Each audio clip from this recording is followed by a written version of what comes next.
Hi ಎಲ್ಲರಿಗೂ ನಮಸ್ಕಾರ. ನಮ್ಮ ಚಾನಲ್ಗೆ ಸ್ವಾಗತ. ನಾನು ಲಕ್ಷ್ಮಿ. ಇವತ್ತಿನ ರೆಸಿಪಿ ಮೊಟ್ಟೆ ಕೋಳಿ ಸಾರು ಮತ್ತು ರಾಗಿ ಮುದ್ದೆ. ಮೊಟ್ಟೆ ಕೋಳಿ ಸಾರು ಜೊತೆ ರಾಗಿ ಮುದ್ದೆ ಒಳ್ಳೆ ಕಾಂಬಿನೇಷನ್ನು, ಅದ್ಭುತ ರುಚಿ. ಬನ್ನಿ, ಮಾಡುವ ವಿಧಾನ ತುಂಬಾ ಟೇಸ್ಟಿಯಾಗಿ ತುಂಬಾ ಈಸಿಯಾಗಿ ಮಾಡ್ಕೋಬೋದು. ಈ ರೆಸಿಪಿ ಬ್ಯಾಚುಲರ್ಸು ಕೂಡ ಮಾಡ್ಬೋದು, ಅಷ್ಟು ಈಸಿಯಾಗಿ ತೋರಿಸ್ತಾ ಇದ್ದೀನಿ. Let's start hour video. ಮೊದಲಿಗೆ ನಾನಿಲ್ಲಿ 1 kg ಮೊಟ್ಟೆ ಕೋಳಿಯನ್ನು ತೊಗೊಂಡಿದ್ದೀನಿ. ನೋಡಿ, ನೀಟಾಗಿ ವಾಶ್ ಮಾಡಿ ತೊಳೆದು ಸೈಡ್ಗೆ ಇಟ್ಟಿದ್ದೀನಿ. ನೋಡಿ ಮೊಟ್ಟೆ ಕೋಳಿ. ಮತ್ತು ನಾವಿವಾಗ ಒಂದು ಕುಕ್ಕರನ್ನು ತೊಗೋಣ. ಕುಕ್ಕರ್ ಬಿಸಿಯಾಗಿದ ನಂತರ 1 ಚಮಚ ಎಣ್ಣೆಯನ್ನು ಸೇರಿಸ್ಕೊಳ್ಳೋಣ. 1 ಚಮಚ ಎಣ್ಣೆಗೆ 1 ರೆಂಬೆ ಕರಿಬೇವು ಸೊಪ್ಪನ್ನು ಸೇರಿಸ್ಕೊಳ್ಳೋಣ. ಹಾಗೆ ಒಂದು ಸ್ವಲ್ಪ ಪುದೀನ ಎಲೆಗಳನ್ನು ಸೇರಿಸ್ಕೊಳ್ಳೋಣ, ಒಂದು 10 ಎಲೆಗಳನ್ನು. ಅದು ಸ್ವಲ್ಪ ಫ್ರೈ ಆಗಿದ ನಂತರ ಅದರ ಮೇಲೆ ನಾವಿವಾಗ ನೀಟಾಗಿ ತೊಳೆದು ತೊಗೊಂಡಿರುವಂಥ ಚಿಕನನ್ನು ಸೇರಿಸ್ಕೊಳ್ಳೋಣ. ನೋಡಿ, ಎಲ್ಲೂ ನಾನು ನೀರು ಸೇರಿಸ್ಕೊತಾ ಇಲ್ಲ, ಡ್ರೈ ಆಗಿರುವಂಥ ಚಿಕನ್ನ ಸೇರಿಸ್ಕೊಳ್ಳೋಣ. ಸೇರಿಸ್ಕೊಂಡು ಇವಾಗ ಸ್ವಲ್ಪ ಉಪ್ಪನ್ನು ಸೇರಿಸ್ಕೊಂಡು ಚೆನ್ನಾಗಿ ಮಿಕ್ಸ್ ಮಾಡ್ಕೊಳ್ಳೋಣ. ನೋಡಿ, ಈ ಥರ ಕರಿಬೇವು ಸೊಪ್ಪು ಮತ್ತು ಪುದೀನ ಸೊಪ್ಪಲ್ಲಿ ಫ್ರೈ ಮಾಡ್ಕೊಳ್ಳೋದ್ರಿಂದ ಚಿಕನ್ನು ಒಳ್ಳೆ ಟೇಸ್ಟ್ ಇರುತ್ತೆ, ಅದ್ಭುತ ರುಚಿಯಾಗಿ ಬರುತ್ತೆ, ತುಂಬಾ ಚೆನ್ನಾಗಿರುತ್ತೆ.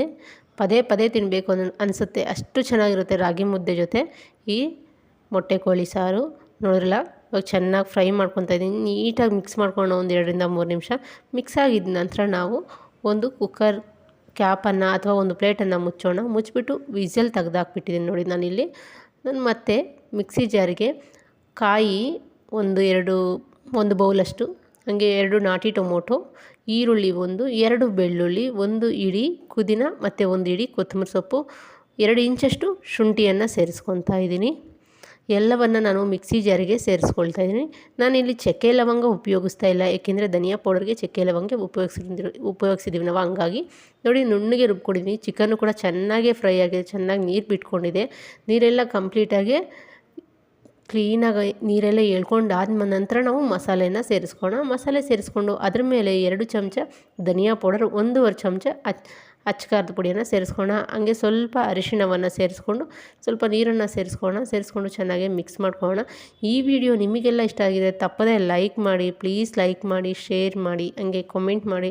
ತಪ್ಪದೆ ಸಬ್ಸ್ಕ್ರೈಬ್ ಮಾಡ್ತೀರಾ ಅಂದ್ಕೊತಾ ಇದ್ದೀನಿ. ಸಬ್ಸ್ಕ್ರೈಬ್ ಮಾಡ್ಕೊಂಡವರೆಲ್ಲ ಪಕ್ಕದಲ್ಲಿ ಬರುವಂಥ ಬೆಲ್ ಐಕನ್ನ ಕ್ಲಿಕ್ ಮಾಡಿ.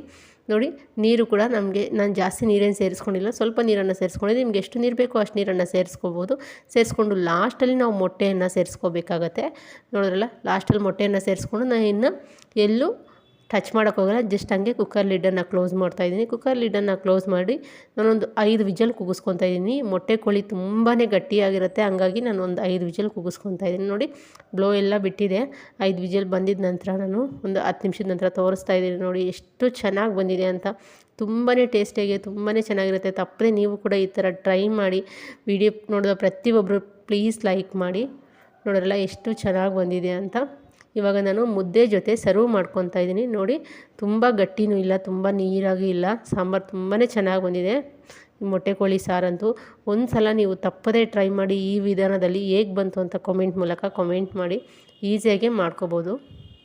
ನೋಡಿ, ಇವಾಗ ನಾನು ರಾಗಿ ಮುದ್ದೆ ಜೊತೆ ನಾನು ಮೊಟ್ಟೆ ಕೋಳಿ ಸಾರನ್ನು ಸರ್ವ್ ಮಾಡ್ಕೊಂಡಿದ್ದೀನಿ. ಇವಾಗ ಇದ್ರ ಜೊತೆ ನಾನು 1 ಈರುಳ್ಳಿ ಪೀಸು, ಹಾಗೆ